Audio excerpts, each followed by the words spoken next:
Hello बच्चों, एक बार फिर से स्वागत है आप सभी का आपके अपने YouTube चैनल ज्ञान कलश पे। बच्चों, आप लोगों के लिए सबसे पहले यहाँ पर एक अपडेट है, पहले वो अपडेट दे दें फिर आगे की डिस्कशन करते हैं। जैसा कि आपको पता है कि सीयूईटी की लास्ट फिलिंग डेट आज 26 मार्च थी और ये डेट बच्चों बढ़ा दी गई है। अब आपकी जो न्यू लास्ट डेट है, जिन लोगों ने अभी तक फॉर्म फिल ना किया हो, तो न्यू लास्ट डेट है 31 मार्च 2024।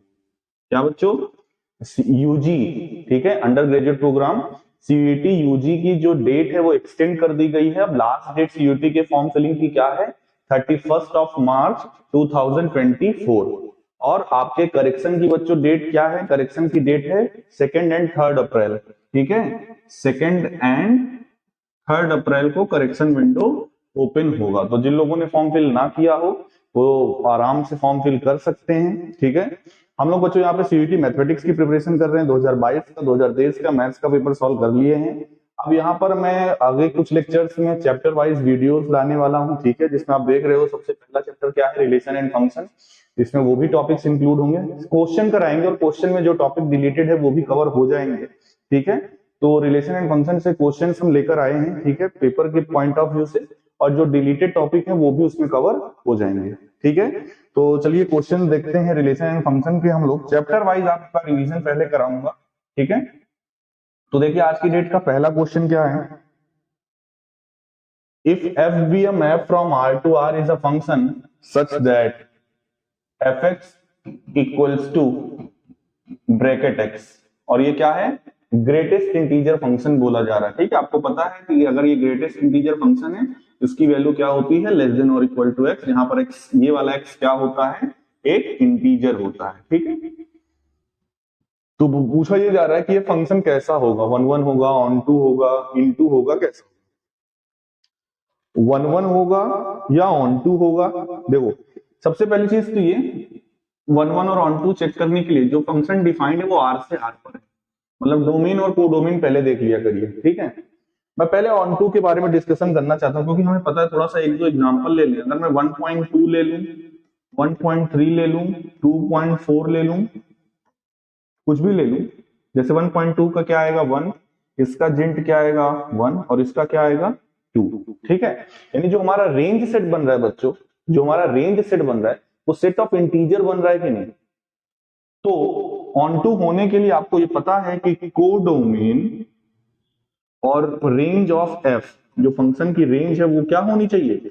इक्वल होनी चाहिए। अगर फंक्शन की रेंज और कोडोमेन इक्वल होगा तभी हमारा फंक्शन क्या होगा? ऑन टू होगा।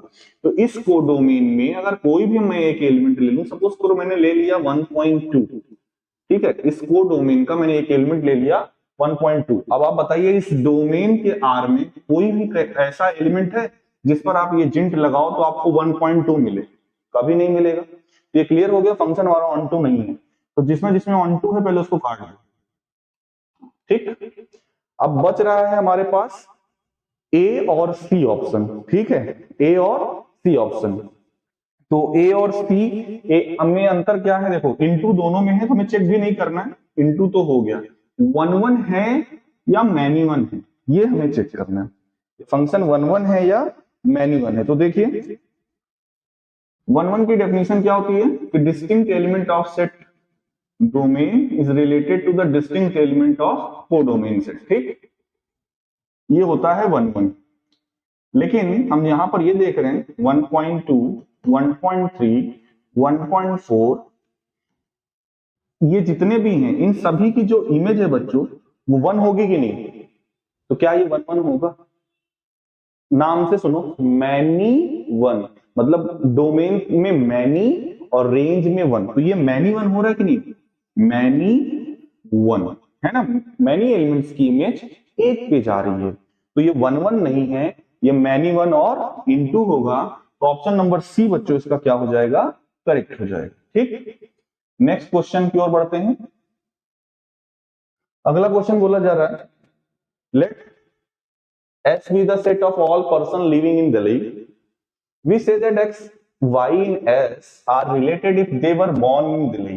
Okay, मतलब X related Y हम तब कहेंगे जब X and Y they were born in Delhi.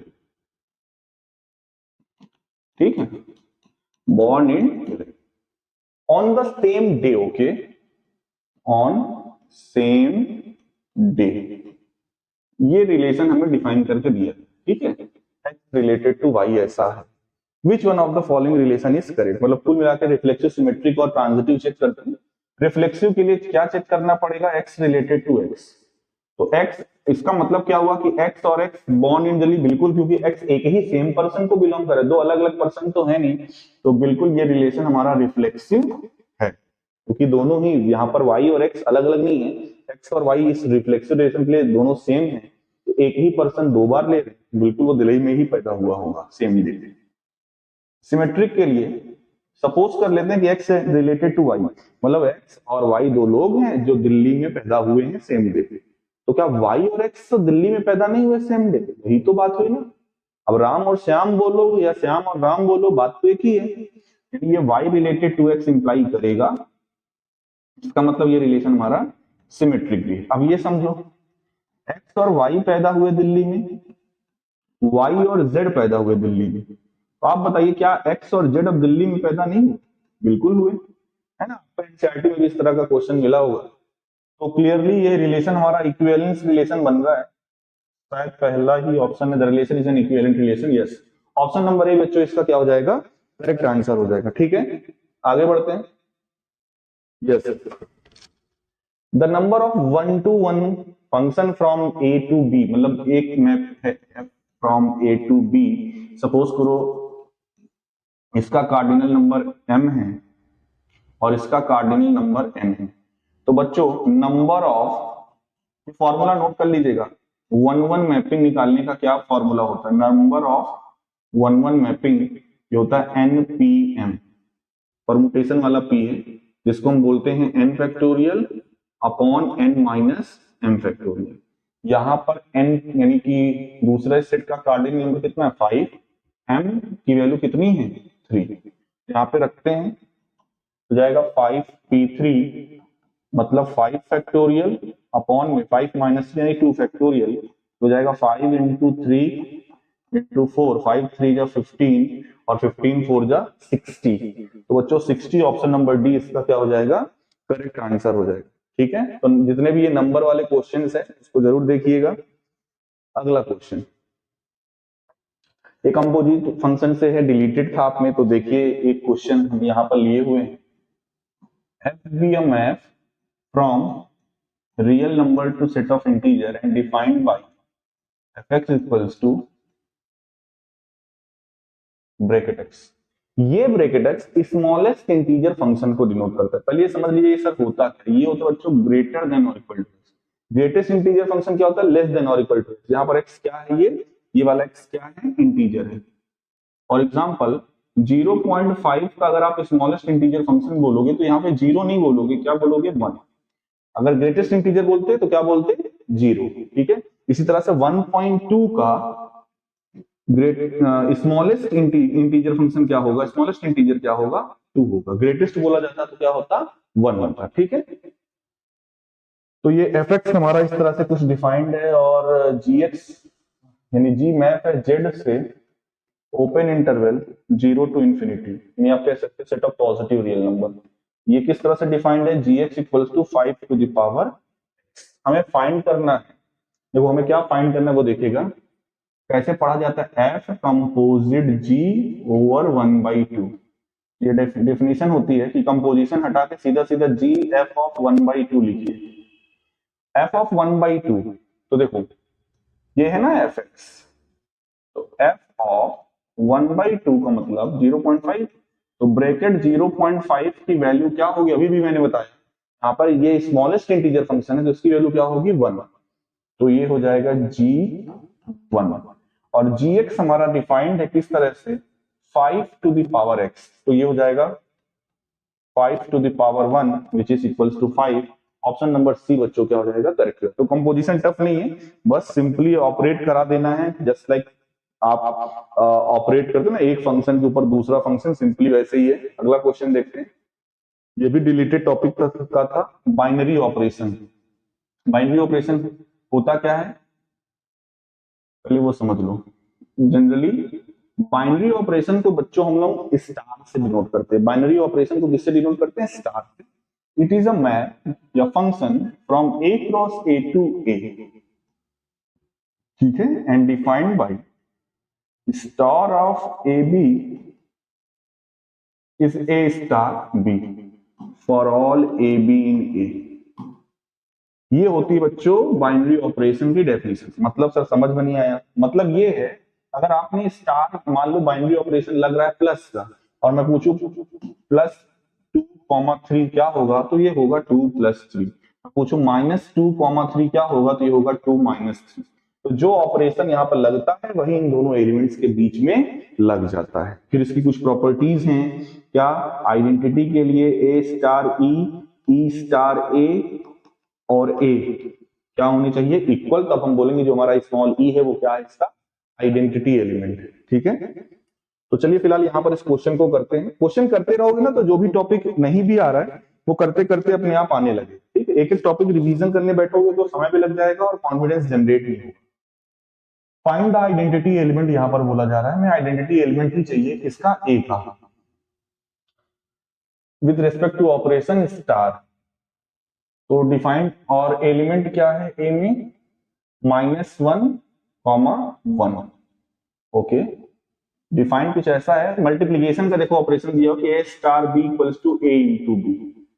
Okay, तो हमने क्या बोला, ए स्टार ई स्टार ए, ये हो जाएगा ए और ये हो जाएगा ई ए। और हमें पता है कि आइडेंटिटी एलिमेंट का रिलेशन, अभी मैंने प्रॉपर्टी बताई, ए स्टार ई स्टार ए और ए, ये क्या होते हैं आपस में, इक्वल। फिलहाल इन दोनों को इक्वल हम कर देते हैं क्योंकि ये दोनों इक्वल होंगे, ए बराबर ई ए, है ना। या फिर और इक्वल्स टू में क्या लिख सकते हैं, ए लिख सकते हैं। तो किसी भी दो को ले लो, चाहे इन दोनों को ले लो, चल पहले वाला, आप इन दोनों को ना लेना पहले और दूसरे को, क्योंकि कोई मतलब नहीं, पूरा का पूरा कट जाएगा। इन दोनों को जब लेंगे देखो तो ई ए बराबर ए, क्योंकि सिंपल मल्टीप्लीकेशन है, से कट जाएगा, ई बराबर क्या बचा 1। और मैंने बोला था कि बच्चों जो ई होता है वो क्या रिप्रेजेंट करता है, आइडेंटिटी एलिमेंट रिप्रेजेंट करता है। तो e equals to 1 in option number 1 हमारा ए, हमारा क्या हो जाएगा, करेक्ट आंसर हो जाएगा, ठीक है। आगे बढ़ते हैं। If A be a map, if A be a set 2, 4, 5, B में 5, 9, 11 है, R is the relation from A to B। Relation define कैसे है, A related to B, B is equal to 2A plus 1। कौन सा ऐसा relation set है जो कि इसको सेटिस्फाई कर रहा है? ध्यान दीजिएगा, पहला जो ऑर्डर पेयर का जो एब्सिसा वाला पार्ट है वो A रिप्रेजेंट करेगा और जो ऑर्डिनेट वाला पार्ट है वो B रिप्रेजेंट करेगा, ठीक है। यानी पहला एलिमेंट ए का मेंबर होना चाहिए, दूसरा एलिमेंट बी का मेंबर होना चाहिए और ये रिलेशन को सेटिस्फाई करना चाहिए। यानी आप दूसरे को देखो, जैसे ये है बी, मान लो ये है, तो 2A plus 1, 2 2 जा 4 plus 1 5 आ रहा है, 4 2 जा 8 plus 1 ये आ रहा है। लेकिन क्या पूरे रिलेशन को 2 और 4 तो आ रहा है लेकिन 5 अभी नहीं आ रहा। बी में देखो 5, ये तो 2 2 जा 4 plus 1 5 आएगा, 4 2 जा 8 plus 1 9 आएगा, 5 2 जा 10 plus 1 11 आ रहा है कि नहीं। इस ऑप्शन नंबर बी में हम अगर हम 5 9 11 जो ऑर्डिनेट वाला पार्ट उसको देखें तो अब शीशा में 2 से मल्टीप्लाई करो, 1 ऐड करो, 2 2 जा 4 plus 1 5, 4 2 जा 8 plus 1 9, 5 2 जा 10 plus 1 11। इसके बाद और कहीं पर भी ये सेटिस्फाई नहीं, ये लिखा हुआ है लेकिन बच्चों ये उल्टा लिखा हुआ है। देखो 5 9 11 को पहले कर दिया गया है। अच्छा एक चीज ध्यान दीजिएगा, मैंने पढ़ा नहीं ध्यान से, हमसे पूछा क्या है, इनवर्स रिलेशन ऑफ आर। अगर केवल ये पूछा जाता रिलेशन सेट क्या होगा, बच्चों रिलेशन सेट यहां से जो निकल कर आएगा वो ये होगा। तो ऑप्शन नंबर बी आप देख रहे 2 5 4 9 5 11, क्योंकि ये जो एलिमेंट है ये इस रिलेशन को सेटिस्फाई कर रहे हैं। अब हमसे पूछा है आर इनवर्स, मतलब इनवर्स रिलेशन, पलट दो सभी को, 5 2 9 4 11 5। तो ऑप्शन नंबर सी बच्चों इस क्वेश्चन का क्या हो जाएगा, करेक्ट आंसर हो जाएगा, क्योंकि क्वेश्चन में पूछा क्या है, इनवर्स रिलेशन, ठीक है। केवल रिलेशन पूछा जाता तो ऑप्शन नंबर बी करेक्ट होता, ठीक। आगे बढ़ते हैं। ये बाइनरी ऑपरेशन का देखिए फिर से क्वेश्चन आ गया, Which of the following statement is or are true? Subtraction on the set of natural number, मतलब जो हमारा बाइनरी ऑपरेशन है इस बार वो सब्ट्रैक्शन है और डिफाइंड n क्रॉस n से n पर, ठीक है। नहीं मैं कहूं minus of A B is a minus b, ये हमारा बच्चों यहाँ पर बाइनरी ऑपरेशन इस क्वेश्चन के। और बोला जा रहा है क्या subtraction on the set of all natural number is a binary operation. क्या अगर इसका ये मतलब हुआ कि अगर दो नंबर हम लें और उन दोनों को सब्ट्रैक्ट करें तो क्या हमेशा नेचुरल नंबर ही होगा? अगर ए बी नेचुरल नंबर है तो क्या वो जो रिजल्टेंट आएगा वो भी नेचुरल होगा? ऐसा जरूरी नहीं है। फॉर एग्जाम्पल मैंने ले लिया 1 2, तो 1 माइनस 2 क्या आएगा? -1। और क्या -1 नेचुरल नंबर है? नहीं। तो इसका मतलब पहला स्टेटमेंट ट्रू नहीं है, ठीक। दूसरा, subtraction on the set of all integers, ये देखिए जरा, इंटीजर चाहे जो ले लो, -1 -2 ले लो तो जाएगा -1 माइनस माइनस प्लस 2, क्या आया? 1। 1 और 2 ले लिया, 1 माइनस 2 क्या आएगा? -1। 1 और 1 ले लिया, 1 माइनस 1 क्या आएगा? 0। तो जो आप आउटकम आ रहा है बच्चों ध्यान से देखिए, ये हर केस में कोई भी दो नेचुरल नंबर लोगे, कोई भी दो नेचुरल नंबर लोगे, उसको जब आप सब्ट्रैक्ट करोगे तो जो रिजल्टेंट आएगा वो एक इंटीजर आएगा कि नहीं? यस। तो इसका मतलब स्टेटमेंट नंबर 2 हमारा करेक्ट है, ओनली 2, ठीक। पहला गलत। आगे देखिए, f be a map from N to N, natural number से नेचुरल नंबर पर मैप है और defined f x equals to x plus 1। पूछ रहा है कौन सा करेक्ट है? 1 1, मतलब अगर आप डिस्टिंक्ट एलिमेंट लेते हो यहाँ पर F1 F2 F3 F4 and so on, तो आपको बिल्कुल डिस्टिंक्ट एलिमेंट ही मिलता जाएगा। तो बच्चों 1 1 तो है। ऑन टू के लिए क्या ये सभी के लिए सेटिस्फाई करेगा? आप ऐसे कर लो, y बराबर x प्लस 1, x बराबर 1 माइनस, सॉरी x बराबर y माइनस 1। अब y की वैल्यू अगर मैं 1 ले लूं तो क्या ये पॉसिबल होगा? मतलब ये मैं कहना चाह रहा हूं, को डोमेन सेट में एक नंबर मैंने ले लिया 1, को डोमेन सेट में एक नंबर ले लिया 1। अब इस 1 के लिए हमको डोमेन सेट में ढूंढना है, पर हम x की जगह पे कौन सा ऐसा नंबर लिखें कि इस डेफिनेशन पे अप्लाई हो और हमारा आंसर क्या है? 1। ये तभी पॉसिबल होगा जब आप x की वैल्यू क्या लोगे? 0 लेते हो या कोई निगेटिव नंबर लेते हो, लेकिन कोई नेचुरल नंबर अगर आप x की जगह पे रखोगे तो कभी भी 1 नहीं आएगा। तो इसका मतलब, क्योंकि आपको पता है for all y in y there exist x in x होना चाहिए ना, such that f x equals to y onto के लिए। तो for all y in y नहीं, एक एलिमेंट सभी के लिए सही है, बस एक एलिमेंट के लिए सही नहीं है और वो एलिमेंट है 1। को डोमेन में नेचुरल नंबर अगर हमने 1 लिया तो डोमेन सेट में कोई भी ऐसा नंबर नहीं मिलेगा जिसकी इमेज क्या आए? 1 आए। तो इसका आंसर क्या हो जाएगा? 1 1 तो है बट ये ऑन टू नहीं है। एफ इज ओनली, नहीं ऑन टू में लगा रहा था, f is 1 1 but not onto. Option number B बच्चों इसका क्या हो जाएगा? करेक्ट आंसर हो जाएगा। देखिए अगला क्वेश्चन, ए में बोला जा रहा है एक्स है -1 से लेकर 8 तक के नेचुरल नंबर, यानी आप कह सकते हो 1 2 3 4 5 6 7, और बी में है -1 से 1 तक के नेचुरल नंबर। अच्छा, -1 से 1 तक का नेचुरल नंबर, वाई नेचुरल, कोई नेचुरल नंबर इसके बीच में आए 0 आए वो नेचुरल होता नहीं, तो ये हो जाएगा एम्प्टी। अब पूछ रहा है ए क्रॉस बी, भैया एक सेट फाइनाइट है, एक एम्प्टी सेट है, तो इसका कार्टेशियन टोटल भी क्या होता है? एम्प्टी सेट ही होगा। तो ऑप्शन नंबर बी बच्चों इसका क्या हो जाएगा? करेक्ट आंसर हो जाएगा। ठीक है, अगला क्वेश्चन देखते हैं। एफ एक्स दिया हुआ है, जी एक्स दिया हुआ है, साथ ही साथ दिया हुआ है f of g x is equal, ये भी कंपोजिशन ऑफ फंक्शन का ही क्वेश्चन है। ठीक है, क्या दिया हुआ है? F of g x is equals to g of f x. तो यहां पे करिए क्या, जी एक्स की जगह पे पुट कर दीजिए क्या? M x plus n. थोड़ा सा एक्स और एन में ध्यान दीजिएगा, ये मेरा एक्स है, मेरा एक्स नहीं एक्स है।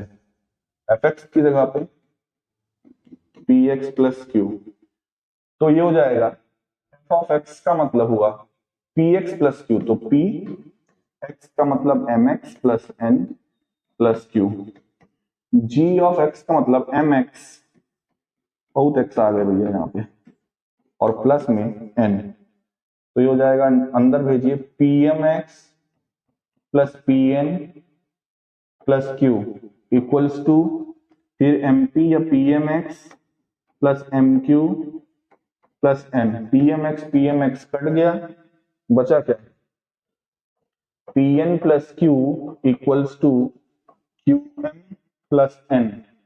तो पी एम प्लस क्यू को हम एफ ऑफ एन और इसको हम जी ऑफ क्यू एम, तो जी ऑफ क्यू लिख सकते हैं कि नहीं, एफ एन बराबर जी क्यू, एफ एन बराबर g q, option number C इसका क्या हो जाएगा, करेक्ट हो जाएगा। कुछ नहीं, बस कंपोजिशन को जैसे जीएक्स था तो पहले जीएक्स को रख दिए, फिर उसको एज एक्स ट्रीट करके एक बार एफ एक्स की डेफिनेशन लगा दिए, इक्वलिटी को सॉल्व किए, आंसर आ गया।